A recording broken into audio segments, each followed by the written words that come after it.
Bonjour à tous et bienvenue dans un nouvel épisode de Crypto Hebdo. J'espère que vous allez bien, que vous avez la forme. Alors aujourd'hui, on est le mardi 24 juin, c'est la Saint-Jean au Québec. Alors bonne Saint-Jean à tous les Québécois qui m'écoutent. Alors cette semaine encore, je n'ai pas réussi à faire mon brief hebdo lundi, donc on fait ça aujourd'hui.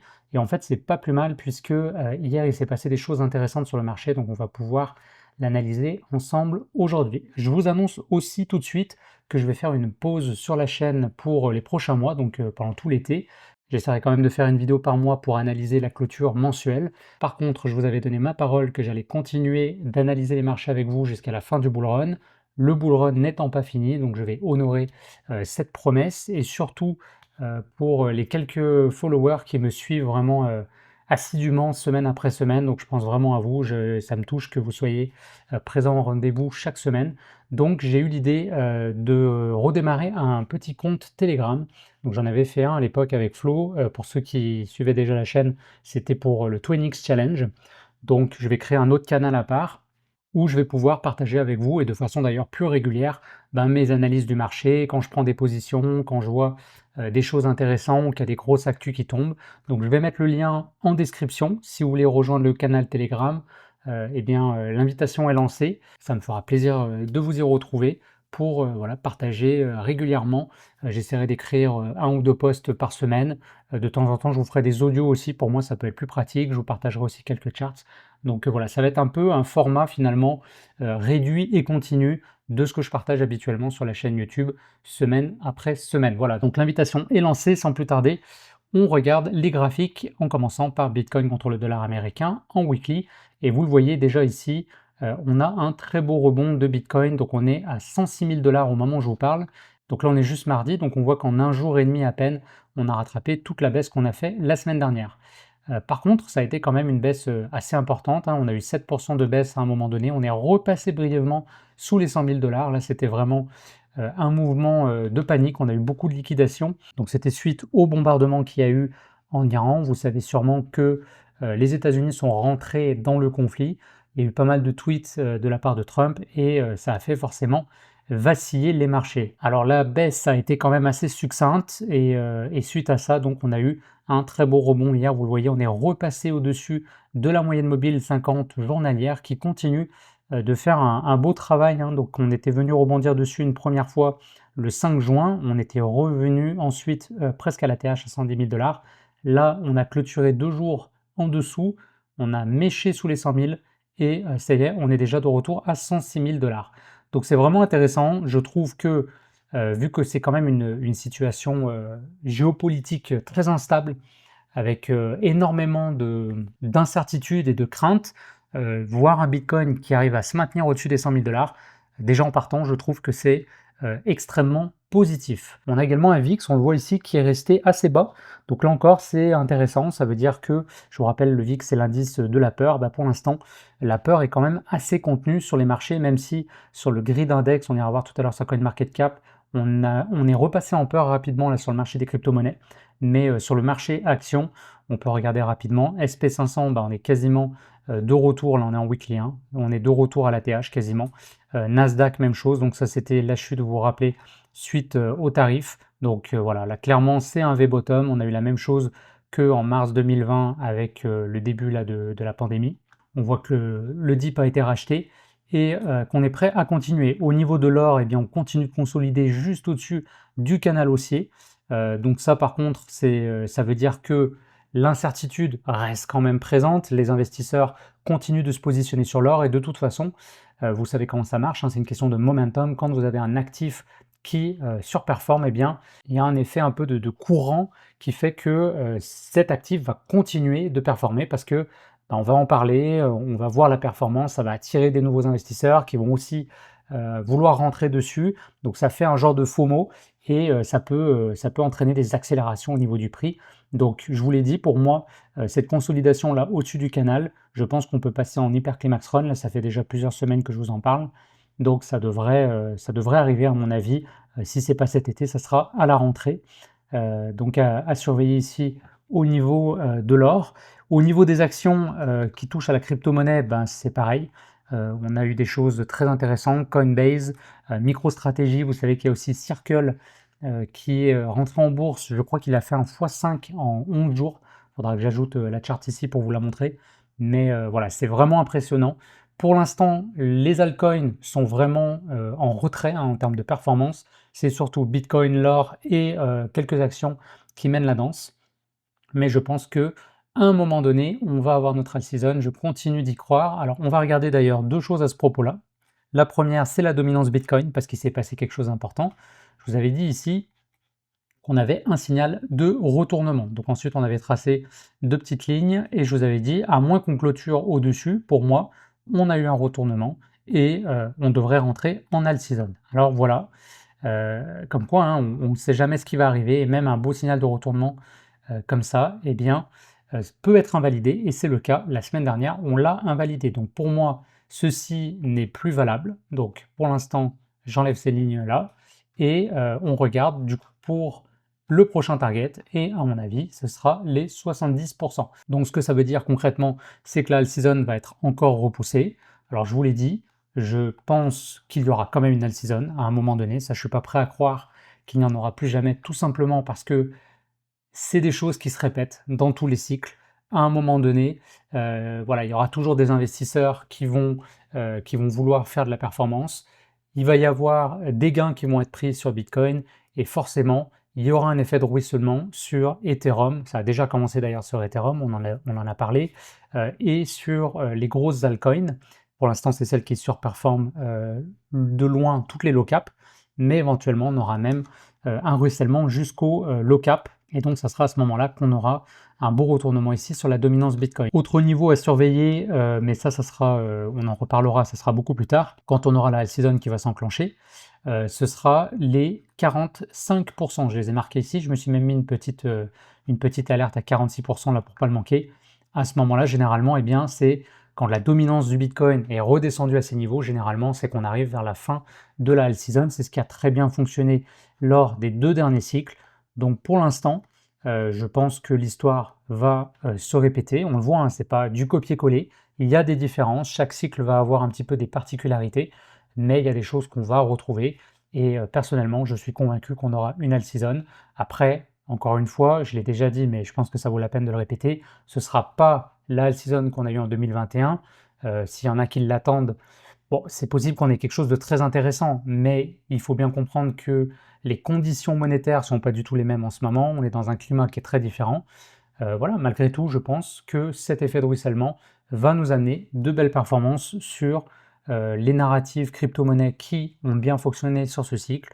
J'entends par là Memecoin, intelligence artificielle, RWA. Je pense que la DeFi aussi devrait bien fonctionner dans les prochains mois. Donc on aura l'occasion d'en reparler. Alors je voulais aussi vous partager une autre charte que j'ai volée à Benjamin Cohen. Alors pour ceux qui ne le connaissent pas, c'est vraiment un compte à suivre qui est très intéressant. Alors il est clairement Bitcoin maximaliste, mais il a de très bonnes analyses, et notamment sur la dominance Bitcoin.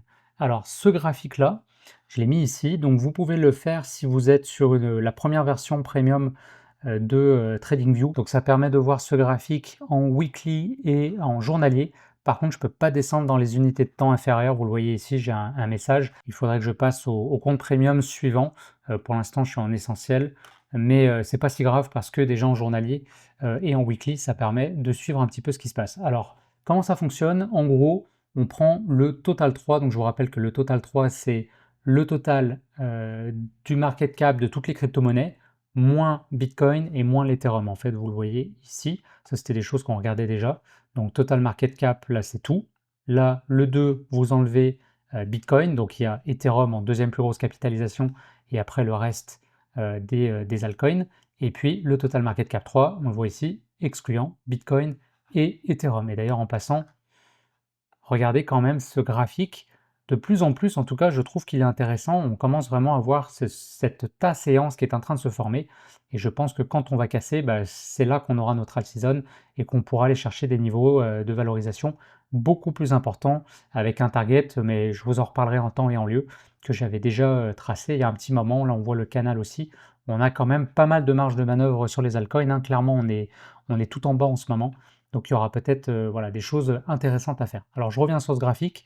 Total Market Cap 3 moins USDT, donc on enlève le plus gros stablecoin, et on met ça en rapport avec le Bitcoin. Donc vous faites une division. Donc vous tapez en fait dans la barre de recherche comme une équation, hein, entre parenthèses, total 3 moins USDT, fermez la parenthèse, divisé par Bitcoin. Et donc ça vous permet de timer un petit peu quand les altcoins reprennent de la force. Donc quand Bitcoin finalement monte, ce que ça fait, parce que Bitcoin est au dénominateur de l'équation, eh bien c'est qu'on va avoir un graphique comme ça qui va tendre vers le bas, avec un niveau qui a été touché 2 fois, même plus que 2 fois en fait, 3 ou 4 fois par le passé, hein. C'est un graphique là qui remonte à 2017, et à chaque fois ça a été vraiment le point bas, c'est-à-dire qu'à partir de là, eh bien, les altcoins reprenaient de la force par rapport à Bitcoin. Et vous le voyez, on est encore loin, on est à 0,30, donc voilà, c'est pas dit qu'on n'ait pas quand même des petites phases de surperformance des altcoins, mais j'ai trouvé ce graphique intéressant. Je l'avais déjà vu passer, mais sans y prêter plus d'attention que ça. Mais là, avec l'invalidation qu'on a eue sur la dominance Bitcoin, je me suis dit, bon, ça me prend autre chose, ça me prend un autre graphique pour être capable un petit peu de voir où est-ce qu'on en est par rapport à tout ça. Donc maintenant, mon scénario privilégié, hein, et c'est important, vous le savez, de rester flexible mentalement et d'adapter vos stratégies. Donc je m'attends maintenant à un mouvement similaire à celui qu'on avait eu en décembre 2020. Donc je pense que ça sera plutôt vers la fin de l'année finalement, à moins que les choses accélèrent là à la rentrée. Mais donc une baisse là, c'est-à-dire encore un Bitcoin qui va nous faire une dernière jambe haussière qui peut partir à mon avis à 150 000 ou 200 000, les altcoins qui restent en retrait, et puis suite à ça, boum, une explosion vraiment des altcoins. Alors je ne sais pas si ça sera aussi puissant que ça, mais je pense quelque chose quand même d'assez vertical, et éventuellement un retour peut-être dans ces niveaux-là, et ensuite, eh bien, bear market. Donc on aura l'occasion d'y revenir, mais je voulais vous partager ce graphique que j'ai trouvé très intéressant, et le post a été retweeté si jamais vous voulez aller voir ça. On va regarder rapidement Ethereum aussi. Alors Ethereum, ça faisait plusieurs semaines qu'on était vraiment en consolidation étroite, là juste au-dessus de la moyenne mobile 200. Avec l'actualité qui est tombée, en fait ça s'est passé même le week-end, hein. Ça a commencé vendredi, on a clôturé sous la 200 et la 50, donc là c'était un signal que, attention, on va peut-être quitter le canal par le bas, et ensuite, eh bien, le week-end, grosse actu avec les bombes, etc. Et du coup, on est venu chercher pile poil ce niveau, hein. Vous voyez, on a rebondi, c'est impressionnant, hein. Vous pouvez retourner voir les graphiques, hein. C'était un niveau qui était déjà tracé. On est venu le toucher, et hop, on est remonté. Donc là, très belle journée hier. On a fait un rebond de quand même 8% sur Ethereum. On est resté sous la moyenne mobile 50, et on voit qu'aujourd'hui, on essaye de venir les casser. Alors il reste encore 5h58, je ne sais pas si ça va se passer aujourd'hui. Attention, ça peut très bien aussi venir retester le canal, hein, faire un genre de double bottom. Mais je pense que si on réintègre, eh bien, ça aura été le fake out, et ensuite on a, à mon avis, de grandes chances de casser, mais cette fois-ci par le haut, ce range-là. Donc à surveiller, mais encore une fois, c'est quelque chose de très important. On va avoir besoin d'un Ethereum au-dessus des 2800 $ si on veut là aussi voir de la force sur les altcoins.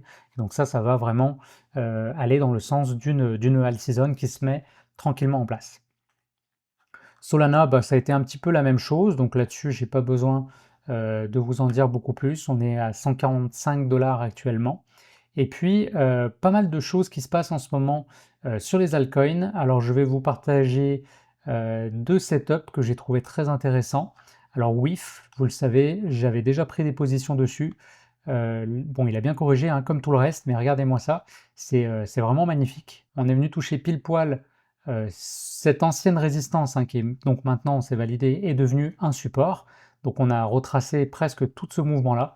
Je vous rappelle que WIF, ça avait été un des meme coins qui avait le mieux performé là dans les 30 derniers jours. Donc on a eu ce pullback vraiment magnifique. Et puis, eh bien, hier, pareil, très très belle journée pour WIF avec une hausse de 22%.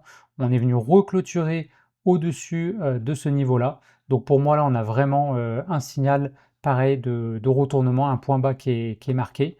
Donc je pense que WIF devrait repartir. J'ai toujours un objectif à 1,46 là à court terme, qu'on n'était pas venu chercher juste avant.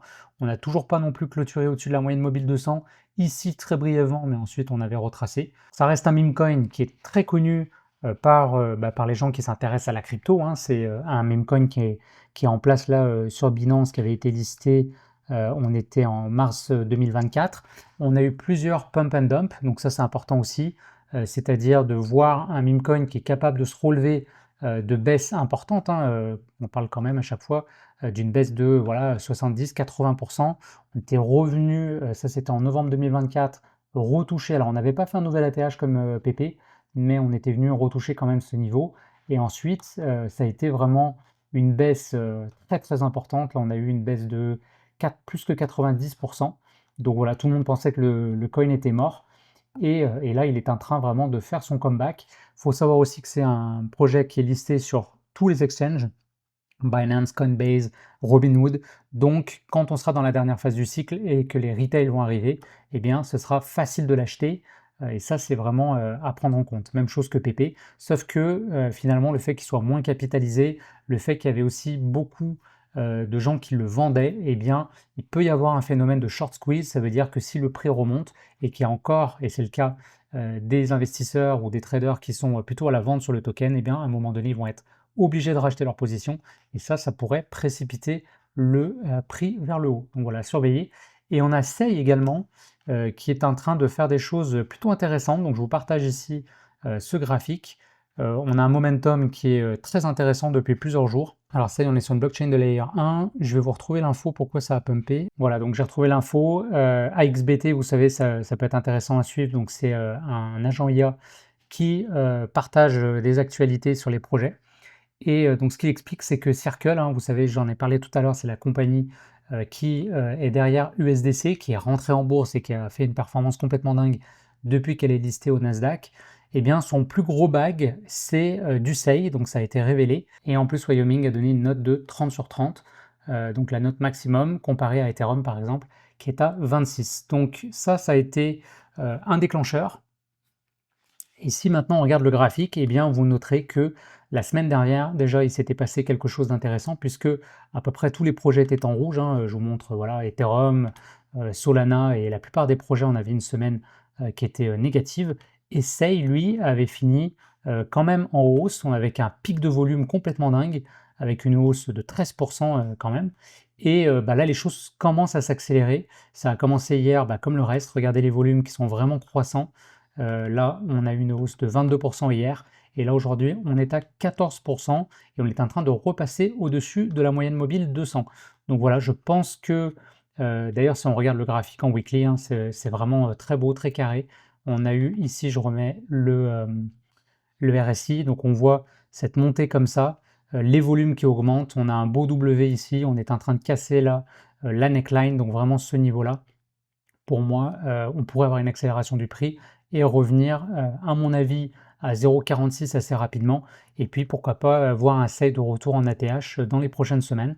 Donc voilà, je vous partage le graphique, le momentum.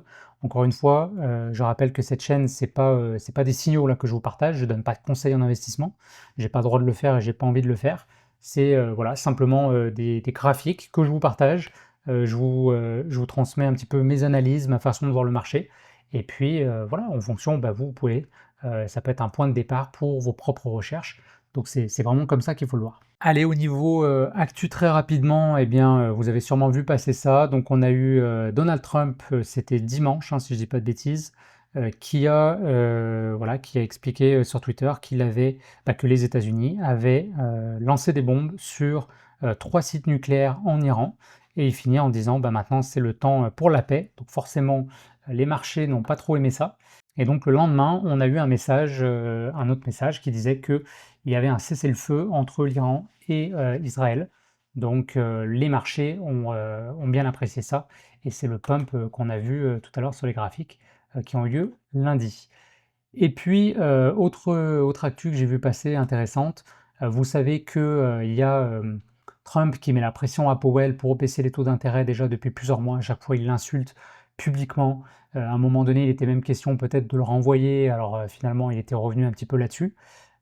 Et en fait, un truc tout bête que moi je pense depuis le début, et je suis content de voir que Powell le confronte un peu là-dessus, c'est que en fait, Powell, je vous rappelle, la Fed, ils vont baisser les taux d'intérêt seulement si l'inflation est contrôlée. Je vous rappelle que la Fed a 2 missions. Donc la première, c'est de contrôler l'inflation. Leur objectif, c'est vraiment de maintenir une inflation à 2%. On ne veut pas être en dessous, on ne veut pas être au-dessus. Et la deuxième mission, ça va être tout simplement de favoriser l'emploi. Donc pour l'instant, l'emploi va bien et l'inflation est en train un petit peu de remonter. Donc elle est quand même bien contrôlée, mais il y a des risques qu'elle remonte. Donc à ce moment-là, la Fed, eh bien, elle va être conservatrice et elle va maintenir les taux d'intérêt tels quels. Si par contre l'inflation venait à rebaisser, eh bien à ce moment-là, la Fed pourrait baisser les taux d'intérêt et c'est à ce moment-là qu'on verrait beaucoup de liquidités arriver sur les marchés. Et nous, en tant qu'investisseurs, pourquoi ça nous intéresse? C'est parce que ça pourrait vraiment donner du jus au marché haussier et puis à la alt season. Donc là, en fait, ce que Powell il dit, c'est que pour l'instant, il y a quand même une crainte par rapport aux tarifs. Et ça dépend bien de Trump. Donc d'un côté, Trump, il lui dit qu'il faut baisser les taux d'intérêt, mais de l'autre côté, sachant la mission de la Fed, il arrive avec sa politique de tarifs qui change tous les 2 jours et qui va causer, parce que c'est fatal, un risque d'inflation. Donc ce que Powell lui dit, là, il renvoie la balle dans son camp en lui disant, eh bien, si on ne voit pas finalement les effets de l'inflation de ces politiques tarifaires, eh bien, on pourrait avancer éventuellement le cutting à plus tôt, donc on pourrait baisser les taux d'intérêt plus tôt. Donc voilà, ça c'est intéressant parce que je trouve que Powell il se pose ici en disant, ok, moi je veux faire mon job, mais à toi aussi de pas déconner et d'arrêter avec tes tarifs, parce que maintenant que la guerre est en train de se régler, on peut imaginer qu'il va revenir avec ces histoires de tarifs. Donc si après, parce que la guerre c'est quand même next level shit sur l'échelle de la crainte des investisseurs, bon, peut-être que suite à ça, on va un petit peu se calmer par rapport aux tarifs. Et si Trump dit bon bah voilà, on a réglé les choses et tout, eh bien là ça pourrait être vraiment le scénario idéal où Powell dit parfait, donc maintenant on enlève ce doute-là et ce risque d'inflation, donc on peut baisser les taux d'intérêt un petit peu plus tôt. Donc c'est ce qu'on espère et c'est ce qu'on suivra au cours des prochaines semaines.